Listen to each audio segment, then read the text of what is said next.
Hey guys, how are you? So it's been a long time since I posted my last video. I think more than 3 months actually.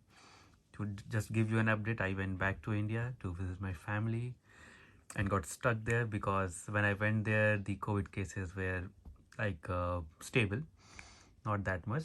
But as soon I reached there, within a couple of weeks, it just shot through the roof, and I got COVID, my wife got COVID, and we were stuck there. But thankfully now I am back in UK after going through all the quarantine process and everything. So now back to the usual work, and one good thing happened in India.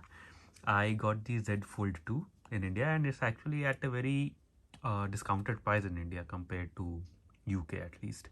In UK, I think these days it is going for around £1,500. Currently in India, it's going for around 1,10,000 Indian rupees. If you convert it into pounds, it will be like 1,100 pounds. So, and they're throwing a couple of freebies like the Watch Active 2 and the Buds. So, a very good deal. So, if you want to buy a Z Fold 2 and you are based in India, it is actually a very good time. Or maybe you can even wait for 1 month by the time Z Fold 3 will come. I think it's going to be launched by the end of August. So, it might be more expensive than the Z Fold 2. So it depends on what you want. If you want a foldable, don't want to spend that much, then maybe you can go for Z Fold 2, as it will be further discounted, I believe, in the next couple of months. However, let's talk about uh, how I have felt using the Z Fold 2. I had the Z Fold, the original version, last year, but actually that felt a bit plasticky to me and very fragile. So I sold it off, and also because the front screen of that was like only this much. You can see this is practically the whole uh, front is the screen itself, but in the original Fold it was just like it had huge chin up here and here, and it was very small to type and thing. It is still like quite narrow to type, but still at least it's much taller than the last version. But I think it is what it is. So if you want a foldable, then in this form factor, I think this is the best they can do, unless you go the Huawei route where it folds from the outside. So practically you like this is the full screen is the inside.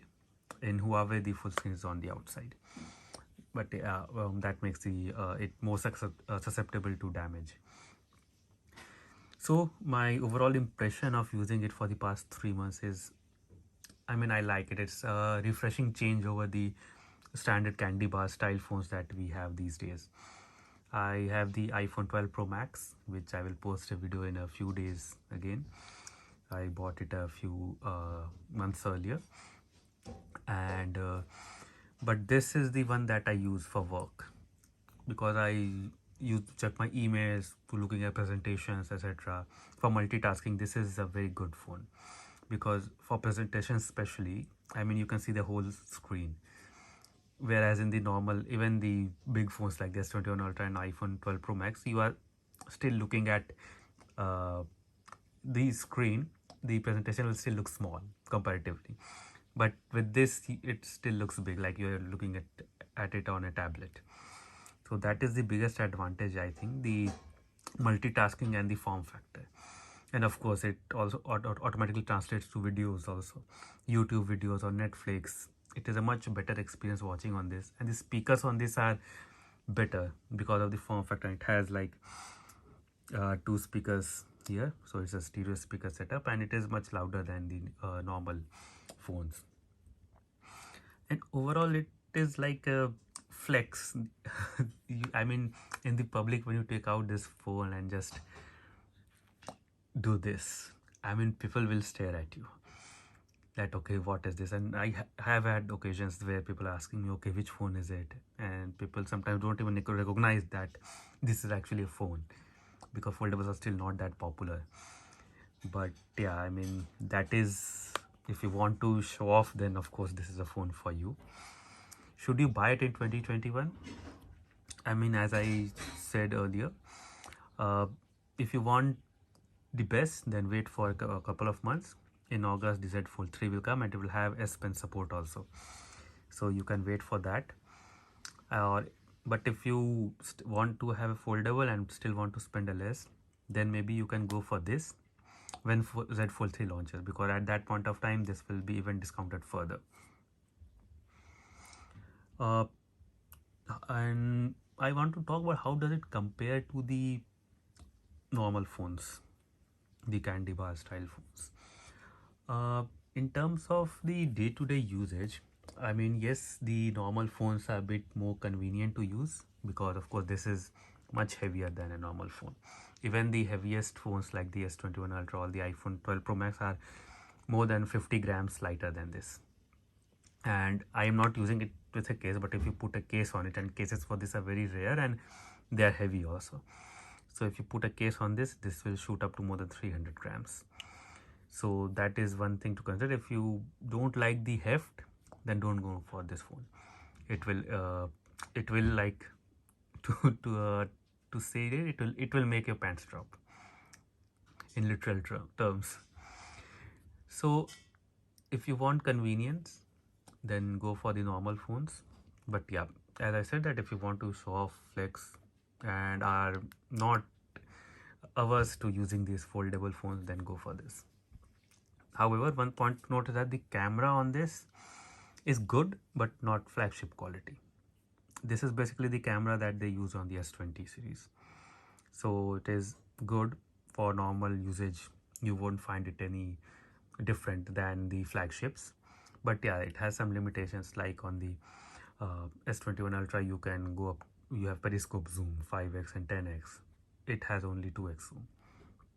And for iPhone, I think on the iPhone 12 series the quality may be slightly better than this, and also the video is also better than this. But I mean, it will be like 90% of those phones. So if you're not want the best of the best camera phones, then this should work for you. And talking about the durability, because I know many people are concerned that the foldables are not that durable.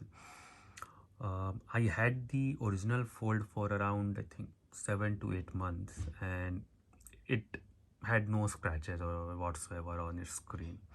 And of course I used to be a bit more careful than I usually would be, but still it lasted me till I sold it off.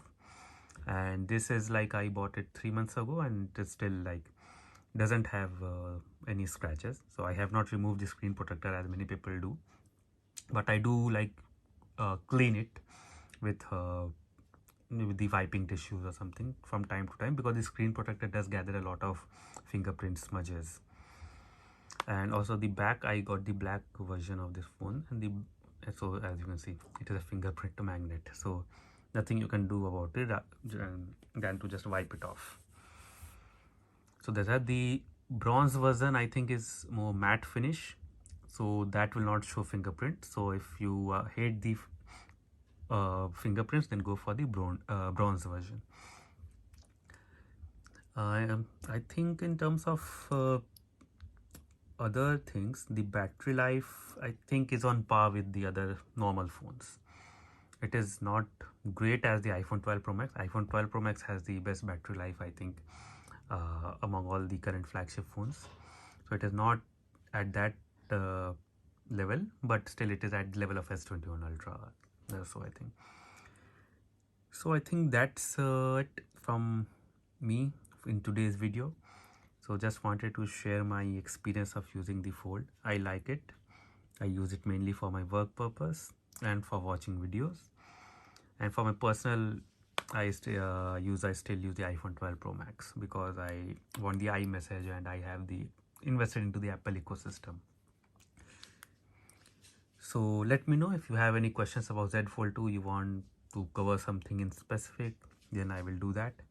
And in the coming days I will be posting a video on the iPhone 12 Pro Max, whether it makes sense to buy it now, because Apple will be coming out with the 13 series in a few months time, probably in September. So cheers, that's all from my side for today.